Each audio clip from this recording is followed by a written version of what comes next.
usual, Vicky? Yeah, if you would send me the link, then I'll put it up before we actually start. Okay, I'm waiting for handshakes. I got the handshake from Twitch. I got the handshake from YouTube. Now I'm waiting for the handshake from Facebook.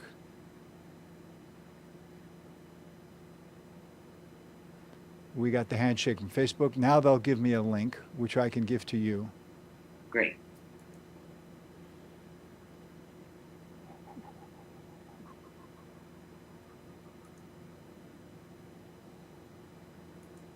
And so I'll just post it, right?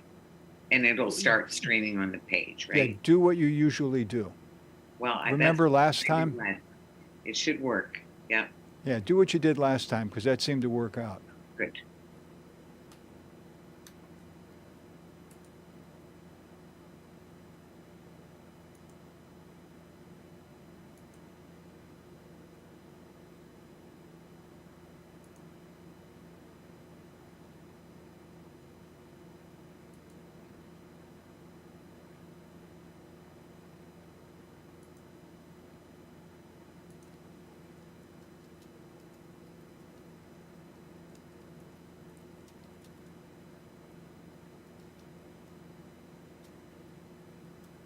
We don't have any dog barking or anything as we move along.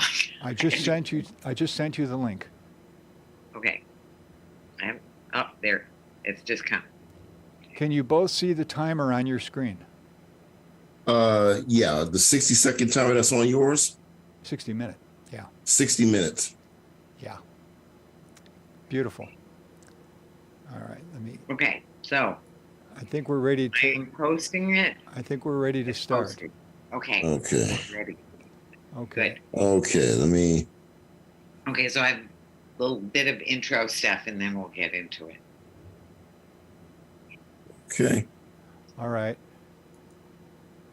All right. Just Okay, the timer has started. You are on the air. All right. Okay, so welcome to Talking Peace with the Western New York Peace Center, being produced by Think Twice Radio and our producer and friend, Richard Wicca. Thanks, Richard. We appreciate Think Twice Radio. And we also appreciate our friends at WBNY, Buffalo's original alternative radio station, 91.3 FM. Thank you to our friends at Buff State and at WBNY. And of course, thankfulness makes me think of our indigenous friends and how mightily they suffered by really almost being exterminated by settlers and being shoved onto smaller and smaller pieces of land. And in spite of that, they still are stressing and always thinking of thankfulness to start every event with thankfulness to Mother Earth for all of the things that are supplied to us to give us a wonderful world and a wonderful creation, the animals, the plants of all kinds, medicinal, nutritional, the trees that give us the air we breathe, the beauty of the water. The water is life, our very life, and the love and the Creator, from the Creator, that really gives us what we need to continue in this creation. And so then they say Yahweh, and then the people say no. So Yahweh.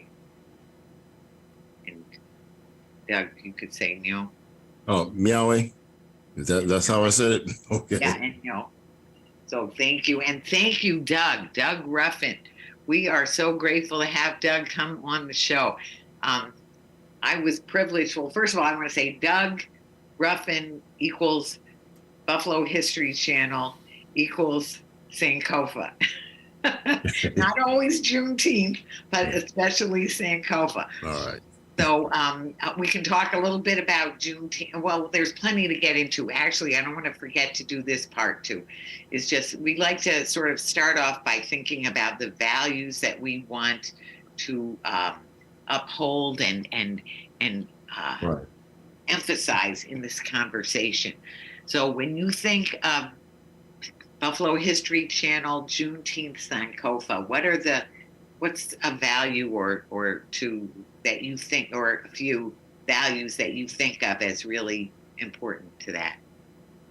The values, Vicky, is with the Buffalo History Channel is mainly just upholding a legacy, upholding tradition, upholding the story of a community, the story of a people.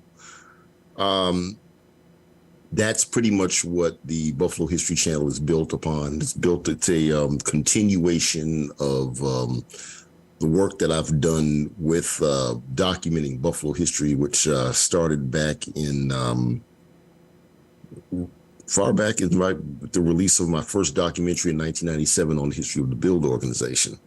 And wasn't something that I was intended to go into. I was just I was in media, and I was trying to I was at the beginning of my career. I'm trying to have a career in television and commercial production. And somehow that got steered into documentary filmmaking, and as well as then it turned into an interest in Buffalo's history. I've always been interested in history itself, but then it just transferred to Buffalo history with doing the documentary on the Build organization. It got me interested in other aspects of Buffalo's history. So what it means is just continuing a legacy. Well, you certainly do emulate and offer and inspire so much. Back to Sankofa. I mean, I think for me, I often forget to introduce myself. Thank you for naming me. That reminded me. I'm Victory Ross or Victoria or Vicky. I'll answer to any of those. And a victory is a reclaiming of my teenage nickname, because I think we need some real victories now. I think we're running out of time. But anyway, and I am the board chair at the Western New York Peace Center, and we've been privileged to have you on the show before, Doug. Yes. Yeah, so people can look that up. It's on the Western New York Peace Center YouTube channel. But I think I want to uphold the principle of Sankofa, because to me that is actually what the Buffalo History Channel is all about, and what Juneteenth is all about. So maybe you were starting to say about that. So maybe if you want to give a little bit more history, well, maybe starting with Juneteenth and then getting back into how you, as the Buffalo History Channel, came to view it. Oh, but I didn't say, for those who don't know, that Sankofa, I think it's the Sankofa bird, is a traditional or mystical African bird that it looks back to see how to go forward. That it's kind of that would have, and please improve on that definition, or tell me anything how you would define it. You pretty much covered it. Looking back to see where you're going forward. Basically, the history of Juneteenth, of course, the freedom celebration of freedom from slavery. As it pertains to the city of Buffalo, it came to Buffalo in 1976. The concept for it actually began maybe a year or two early. It was done by members of the Build organization.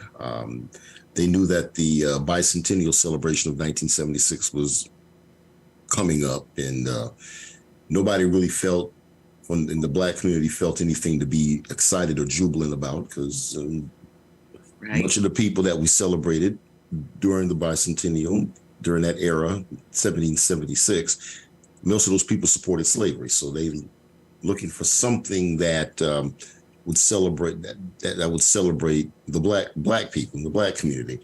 And as it turns out, they had a gentleman that had spent some time in Texas. Guy's name was Armand DuVernay, and he was part of the organization, and he let them know about Juneteenth. And Another gentleman who also knew was Nathaniel Wong. He knew about that as well, and they did some research on it and found out that it took place in Texas. And they decided to make a quest to have this something similar to this in Buffalo for 1976. Basically, what wound up happening, one of the initial things that wound up happening was they came up with an idea of having a street festival along Jefferson Avenue. And that came about by going to different houses. It's kind of like how people working for politicians go on literature drops. You know, they went around the surrounding community, mostly within the Cold Spring area, and they asked a lot of people. They were informing people about Juneteenth and asking them, what would you like to see for Juneteenth? And apparently, one of the consensus was that they'd like to have something right there on Jefferson Avenue, because Jefferson Avenue was the heart of Buffalo, the Buffalo community, and it had a lot of businesses there. Many of those businesses were initially white run with some black employees, and then until the riots took place in 1967, and then kind of ran some of those owners out, and that kind of signaled the white flight out of that area into the suburbs. And you had a few businesses or buildings that stayed and were taken over and became black businesses in that area. And so it was basically a case of they wanted to encourage economic development. So Juneteenth was initially an economic development tool as well as a black celebration that they wanted to introduce to Buffalo. And they had it, they established a committee of a number of people, my father being one of them. And they wanted to make it as Afrocentric as possible, because not a lot of people in the Buffalo community really knew of it or knew what it was. So they had their work cut out for them in terms of educating people as to what it was. Right. And as they were educating everybody, it opened up a door to Buffalo's always had a lot of black cultural institutions and a lot of black organizations. So they were able to bring a lot of people together and a lot of different ideas. There were performances. You had people from the arts community that decided to, on some of the dilapidated and vacant buildings, they would paint murals. And not only would the artists do that, but they would also allow an opportunity for just children from the community, young people from the community to get involved and paint their own murals or under the supervision of the artists. You know, that was one thing. They painted murals. They, like I said, they had performances in the Apollo Theater. They had Black Film Festival for both children and adults in the Apollo Theater.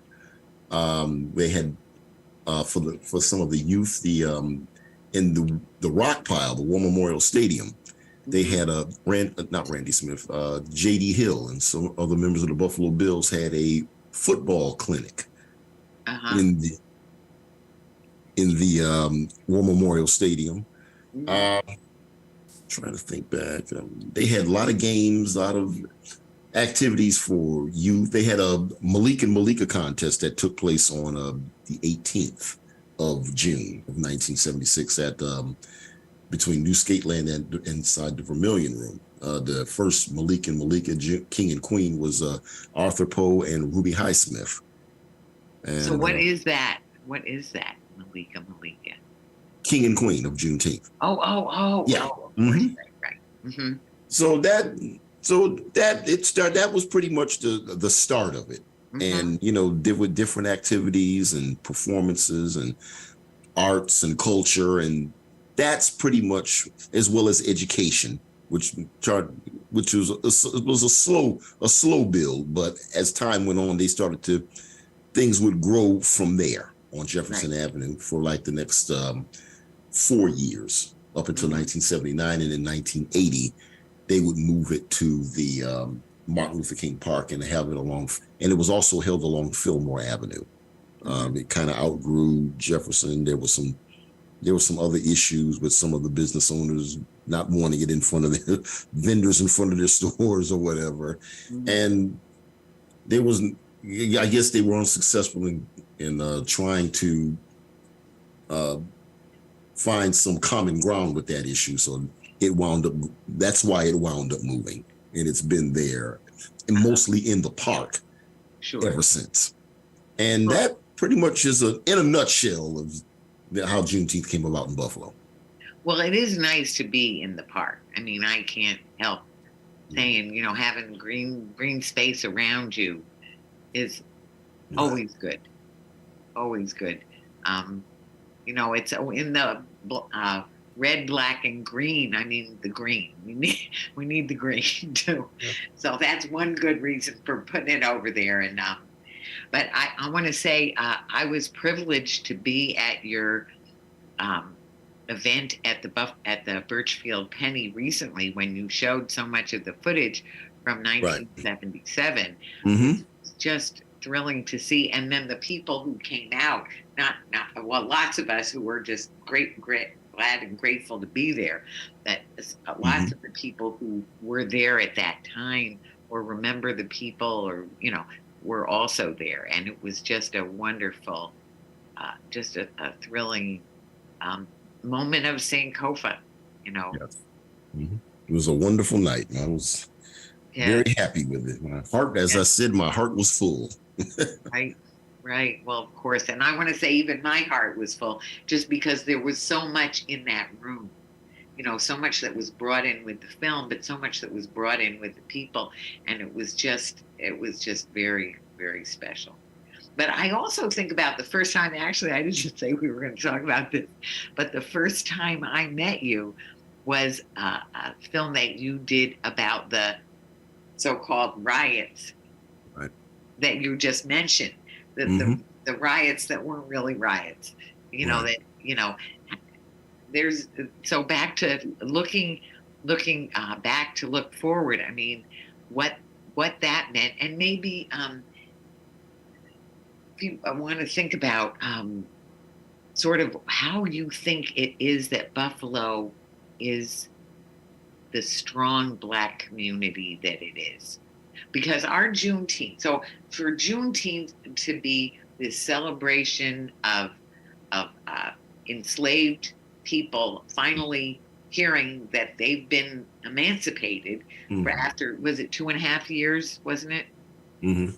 2.5 years after the fact, because the people didn't want them to know. Yes, news was slow to move, but even when it moved, then they didn't, the owners or the I don't know what you want to call the criminals, that too.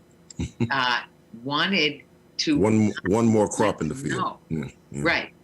So I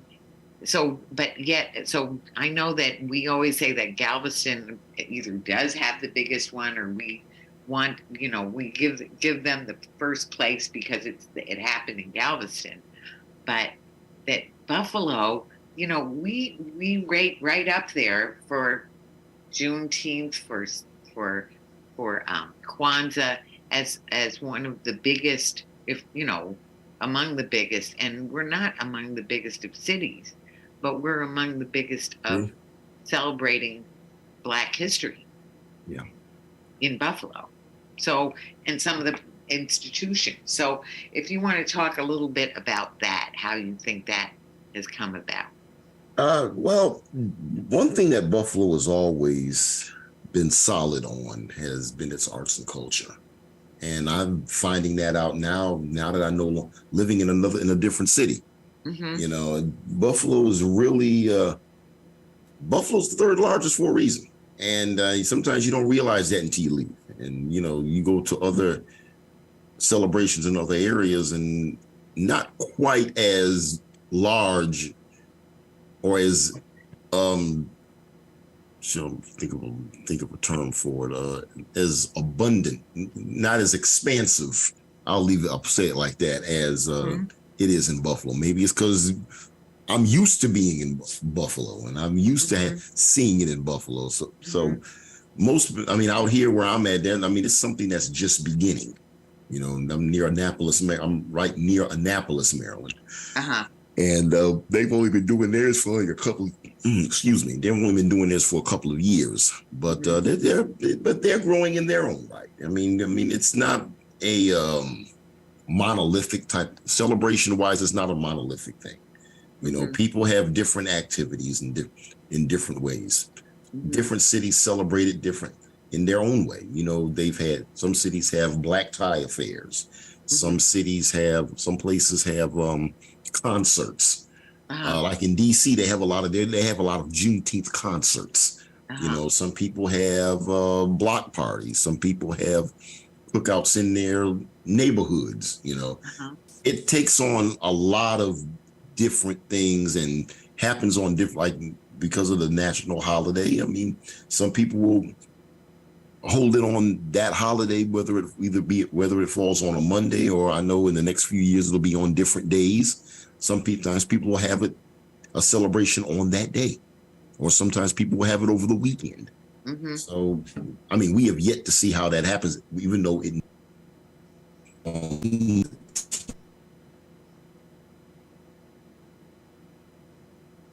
is monolithic with Juneteenth. So it can be different. It can be celebrated in different forms. But I sometimes I think, you know, when I think of the history of Buffalo, that the Niagara movement started here, although not to say, you know, without some pushback or things. You know, I think, wasn't it that when Mary Talbert and you know, and others wanted to have a gathering here, and she had some gatherings in her home, but when they were going to have a gathering to start off the Niagara movement here, then they couldn't get any of the restaurants or something to let them have it there, and so they had to go over to Canada. Is that right? Yeah. My Because I feel like there's this. Now it's a little sketchy of that, but I think that's about right. Something like that. That's what I was told, because there, on the one hand, there's a lot of strength of, you know, I mean, you know, we're the end of the or the just about at the you know, the culmination of the Underground Railroad. I mean, you do have that right. Yeah. And so we have that, and we have, you know, but also then we've had, you know, when the slave catchers came, well, they would come here because that's where you're going to get people right before they go over. So I just feel like maybe some of that has been where some of the strength of the Black community comes, but also some of the protectiveness, maybe, you know, for obvious reason, you know, to protect the community, and that has built a strong community feeling, which leads to more community institutions, you know, and more community celebration and more segregation on both sides, right? Because of racism on the one hand, and because of self-protection on the other hand, and self-celebration on the other hand. Yeah, that's true. So I feel like there's a legacy in Buffalo that really can be, and that's sort of what you're uplifting when you do so much Sankofa as you do in the nature of the Buffalo History Channel. By its nature, what you do is Sankofa. Yeah. Is, you know, looking at that strength and looking at that development. Yeah, we try to touch different areas with the Buffalo History Channel, arts and culture. Haven't done too many political stories, but we've done a couple with Ambrose Lane, and did one with Sherman Walker. So trying to touch on many different areas. Done a lot with arts and culture. We've done some politics stories.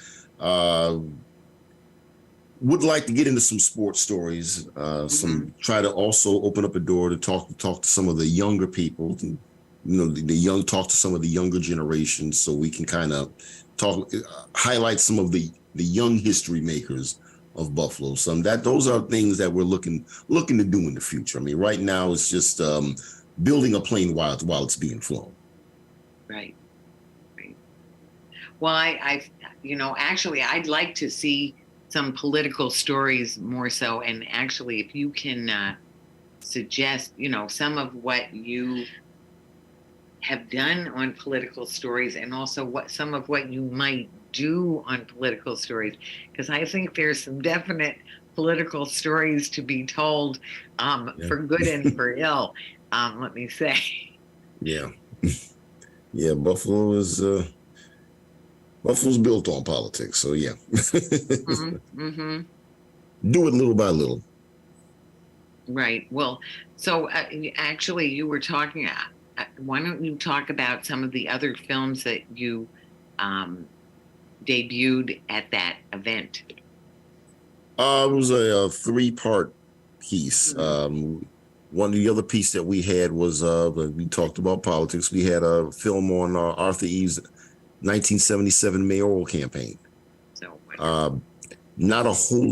done a little bit of reading, not a whole lot of research has gone into that. It was just basically the way that came about is that it was some film footage that was found when we were looking through some of the tapes of Sonship Communications and some of the work of Ron Wooford and Sonship Communications, and a few tapes of Arthur Eve's campaign was found. It was on these very old reel-to-reel tapes.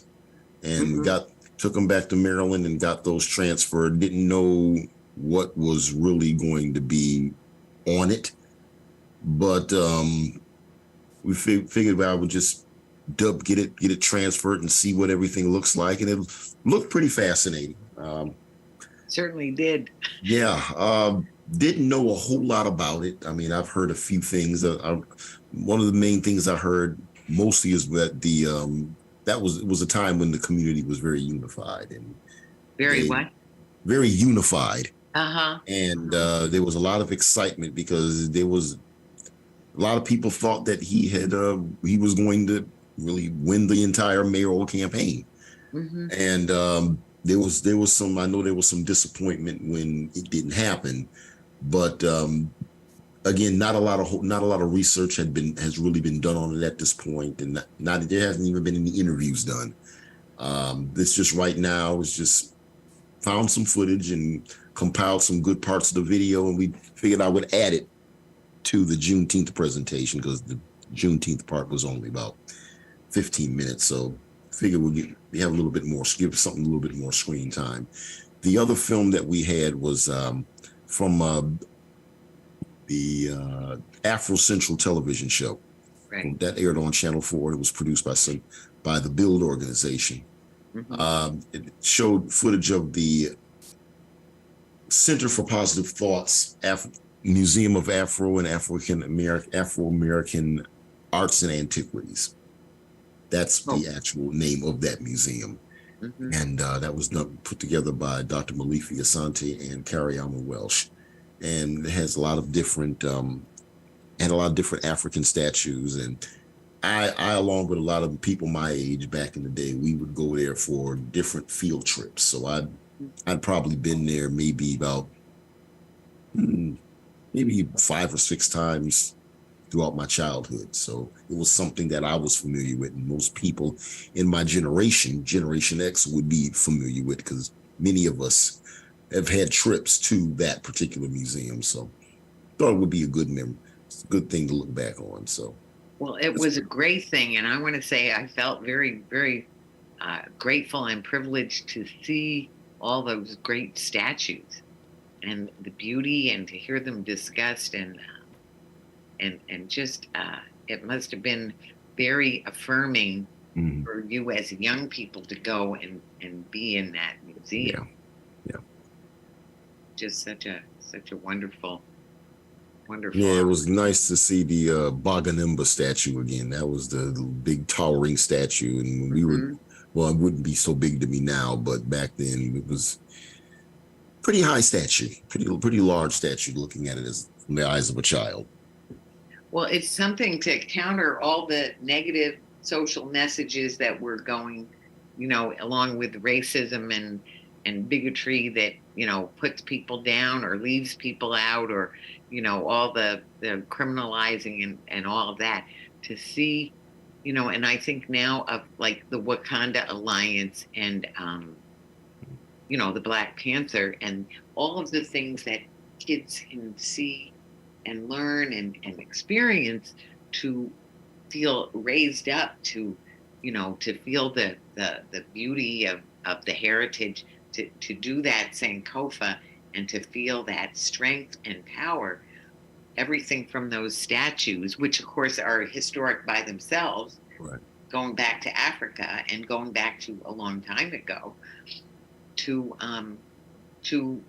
just all the possibilities in the future. Absolutely. It's Afrocentrism, I guess.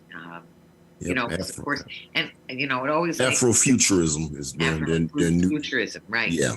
Right.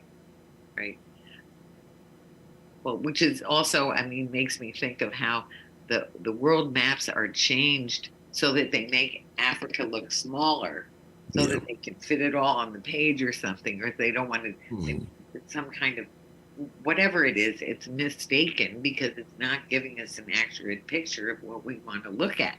Mm-hmm. Yeah. So, yeah, there's a lot, and I'd love to hear a little more about the Build organization. So I know I was just hearing. Now, was it in the net? Was what was the connection? Was there a connection to the network of religious communities, or is that not correct? There was some connection initially, because the Council of Churches came together to bring Saul Alinsky to the Buffalo area. Mm-hmm. This was in the early stages before they called themselves Build. They had to raise money. Mm-hmm. The Industrial Areas Foundation, which ran by Saul Alinsky, he required, they wouldn't come into the community, to any community, unless they were invited. Mm-hmm. And the cost to bring them in was $150,000. Mm-hmm. And the community bringing him in was required to raise funds for that kind of money.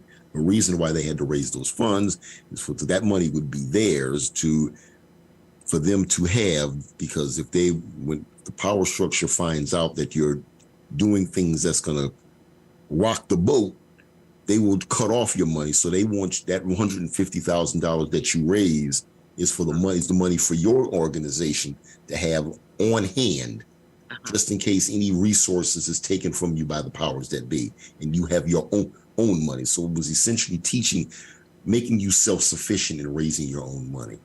And much of that support came from mostly most of the church community, but mostly the church community as well as the Council of Churches. It always had a relationship with the religious community.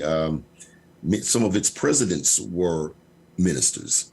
Mm-hmm. In fact, its first president, Reverend S. Frank Emanuel, was the very first president of the Build organization. The third president, Reverend Richard Ford, who worked at also a professor at University at Buffalo. He was part of the religious community. Reverend Andrew Whitted, he was the fourth or fifth president of the Build organization. So, now, are these all Black men? Yes. Yes. Okay. Yes. So, yeah, these were. Mm-hmm. So there were some their leaders ranged from religious to grassroots community leaders like Bill Gator and Edward Pearson. You also had young. Also later on in its history, you had young leaders like Charlie H. Fisher III and L.C. Smith, and it also had one of its last leaders was Mrs. Claudia Sims. She was one of the community mothers. So you had like a matriarchal figure who was the head of the organization towards its end. Mm-hmm. Mm-hmm. Well, I know I was just hearing about it in connection with the network of religious communities Yeah, that was so it was really the fundraising. And the fundraising. reason I'm so interested in that is because well, I've been somewhat associated, and the Western New York Peace Center, did have a building out in on the east side there at Genesee and Bailey, actually, for years.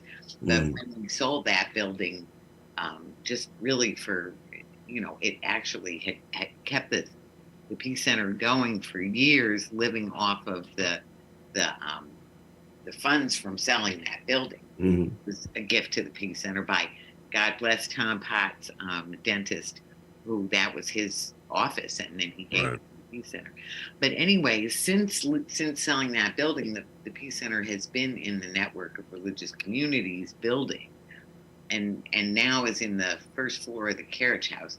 But anyway, somebody was bringing it up about, that the network of religious communities had something to do with build, and I feel like the religious communities writ large. So we're talking, Christian, Muslim, Jewish, Hindu, Sikh, everything, all the different religions, and certainly there's the Western New York concerned clergy of Western New York. I think that's how they call it, concerned, which is a powerful group.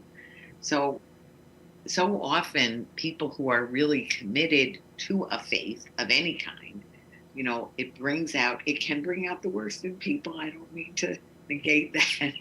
It can. But it could also bring out the best in people, because the ideals that are meant to be uplifted, there gets some other stuff gets mixed in there too. But the original ideas and the teachings in the different faiths are about truth and love, are about, caring for the creator and for the people and for the creation, and that's true.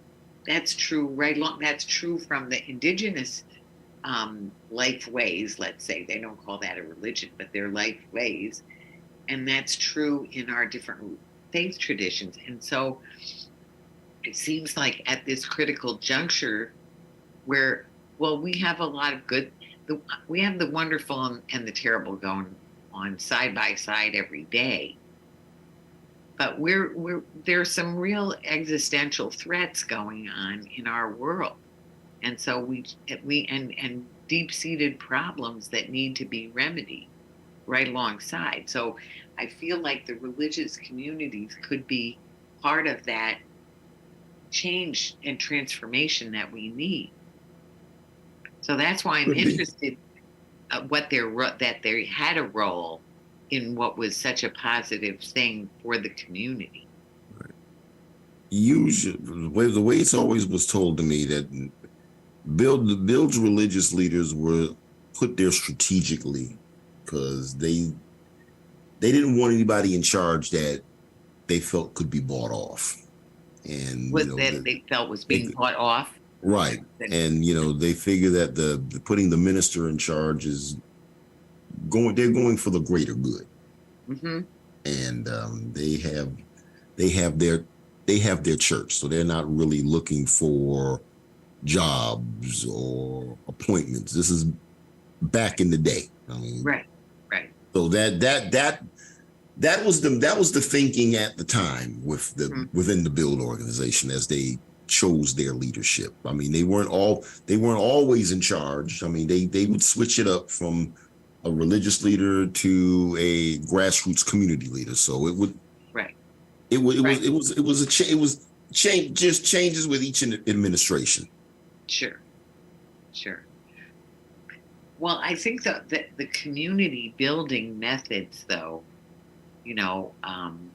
are things that we can really learn from and emulate, and to a certain degree, I think, is what we see in the Juneteenth celebration. that there's many elements of the community that are welcomed in, that there's a definite feeling, community feeling, and opportunities for people to be involved and to be welcomed, Right. and to learn too. Yeah. There's plenty of opportunities for people to be a part of it. And there's plenty of different committees that you can join. I mean, I'm not involved with Juneteenth right now myself because I'm living in another city. Right. But there's arts and culture, public relations, logistics, concessions. So there's plenty of things to choose from. And I know that the Western New York Peace Center, we're going to be tabling in so many different community groups. Mhm. We'll be tabling some religious groups, health groups, educational groups, and plenty of, as you said, arts and culture galore. And a lot of it, there's going to be that combination of the looking back to look forward, in a lot of those elements. And some of it will just be, I guess, looking forward too. Yeah. Or a certain amount of be here now, because there'll be performances, and I hope it's going to be good weather, but Yeah. I think It's supposed to be. I mean, I'm only going to be a spectator, so I don't know what they're going to be doing this year. So I'll be there, document some footage for the History Channel, and I'll just be there. So it depends on everything that takes place when I get there. Sure. So are you going to be back here for it? Yes. Oh, good.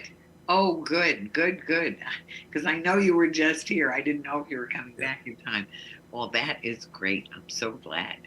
So it's going to be over Saturday and Sunday, all day, both days. There'll be the parade and everything else. That'll be great. The parade always kicks it off.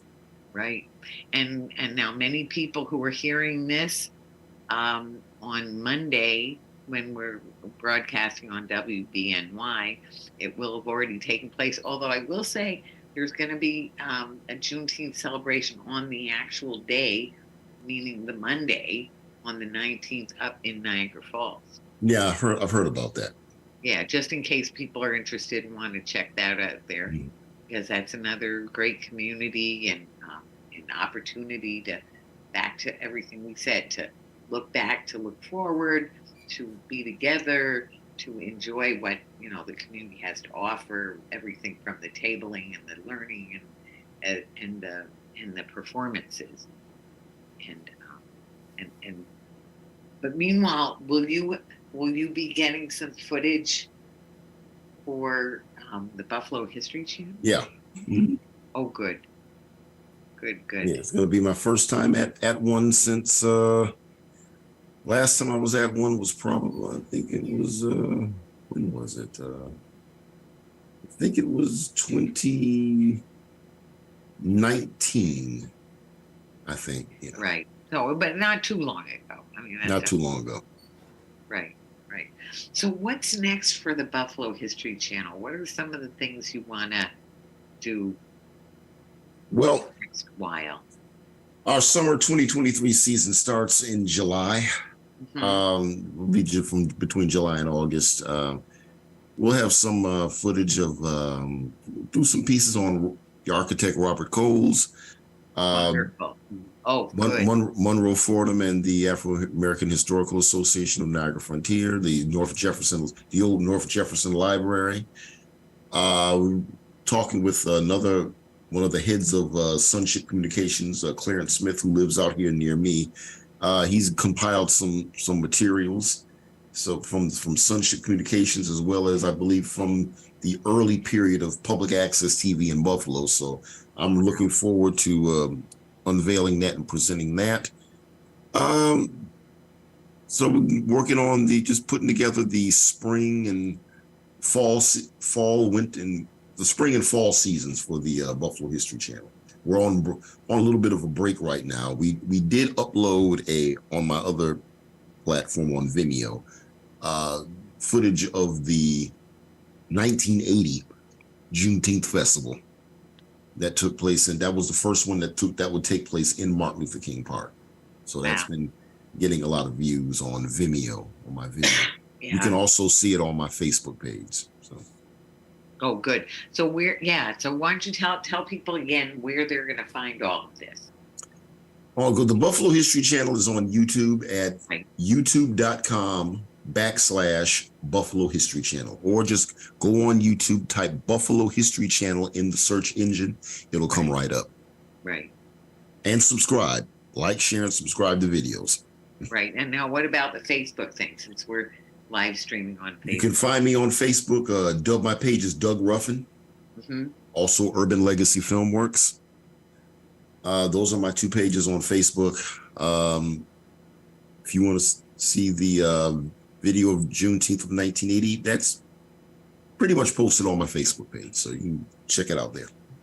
Wonderful. Wonderful. Well, it is, you know, it's such a labor of love, you know, and I really can't get over just how much it is the epitome of Sankofa. Mm-hmm. And so that's why I want you to get into some of the political stuff, because politics just being that which affects the many. And certainly there's a lot of things that are affecting the many in Buffalo, in the politics in Buffalo. Yeah, everybody in Buffalo likes the excitement of politics. Well, and beside the fact that, I mean, that is where a lot of decisions are made. And so that's where, Yeah. you know, people have to pay attention to what's going on, because it, you know, I always think, you know, democracy is not a spectator sport. So we need to be involved, and involved means Right. the first step is knowing what's going on.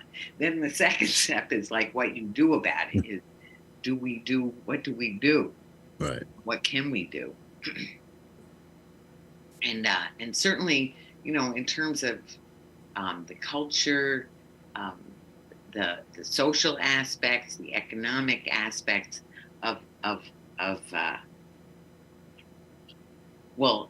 the way the community is operating, I guess, Right. are things that are reflected in what you share with the community, you know, and ways for us to learn sort of where our strengths and weaknesses are, or what we really need to work on too. Yeah, politics has definitely had a profound history in Buffalo. We've had a lot of figures from the community, that from Arthur Eve to the Common Council to George Arthur. Many of them have stories. We've actually have a few. We have an interview with did a piece on Ambrose Lane, who's the first Black man to run for mayor of the city of Buffalo. There's an interview with David Collins. Excuse me, just getting off work. So No, David Collins, who was the former Maston District Councilman. So he tells his story on the Buffalo History Channel. Some of the older videos, but it's on there. And we've got a piece, a Buffalo Legends piece, on two legendary figures, Sherman L. Walker and Cora P. Maloney. So you definitely check those out those are available on the Buffalo History Channel. Wonderful. Well, here's another one I want to hear, and on a sort of a different note. No pun intended, honestly, but I can't help going there. The Colored Musicians Club. Yeah, there's actually a very special video of the Colored Musicians Club. There? No, yes, I'm embarrassed that I have not. There's a piece from the Afro Central series from 1979. It's a piece on the Colored Musicians Club. Definitely go check. It's definitely one to check out. You get to see it. So where am I going to find that? On the Buffalo History Channel, just look through and find Colored Musicians Club. Just look through and find. Yeah, that's how our YouTubes are too. You have to just look through and find. So you wouldn't remember about how far back or where I'd find it there. Just type in Buffalo History Channel, Colored Musicians Club. Right, that's what. That'll be the easiest way to do it. Yep. Of course, I'm sorry, I don't need to be. It's been a long day for me too. Yep. Every day is a busy day, but that'll be wonderful. And that's some place where we're actually, you know, back to the Sankofa of it, of the whole of the Michigan Street, you know, it's just it's so important. And actually, the Michigan Street Baptist Church is the epitome of that. The Nash Mhm. House, the Colored Musicians Club, WUFO being Mhm. right there too. I mean, That's it's the central hub of history right now, the Michigan Street Heritage Corridor. right. And we've done some, usually, Buffalo History Channel has done some significant coverage of some of the vestiges from Michigan I'm, Street. We've I'm talked about, we've talked about the some of the things that aren't there. The Little Harlem, the history of the Michigan Avenue YMCA. We've also did a very special piece on Professor Jesse Nash. So it's and we, in addition to the piece that we have on the Colored Musicians Club, we've also done extensive coverage of the history of WUFO. oh, So I bet. Now that's yes. one that has to happen. That Oh has to happen. yes.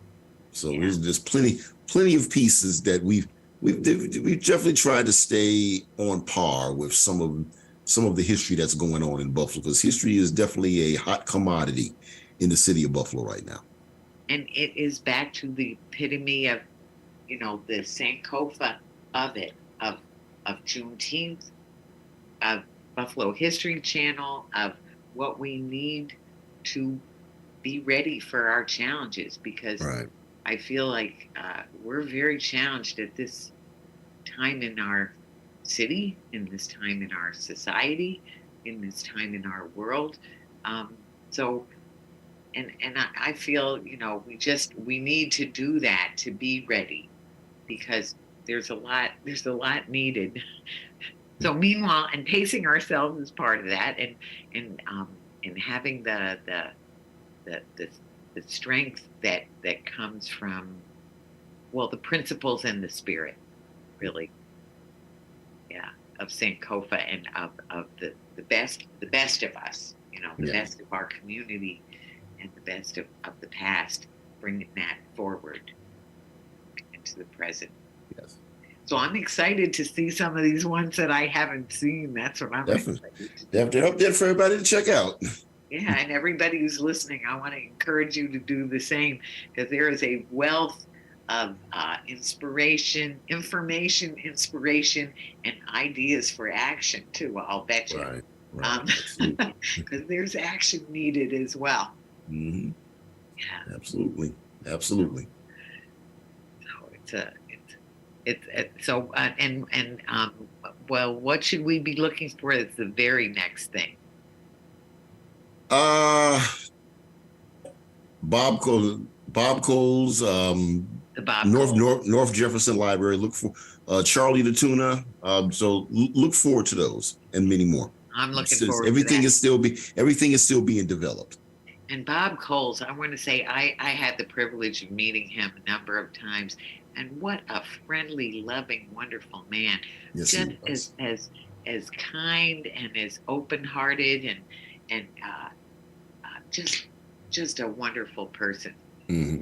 Just so that I'm going to be very excited to see that one and hear that one. So we're coming up on the end of our time. Okay.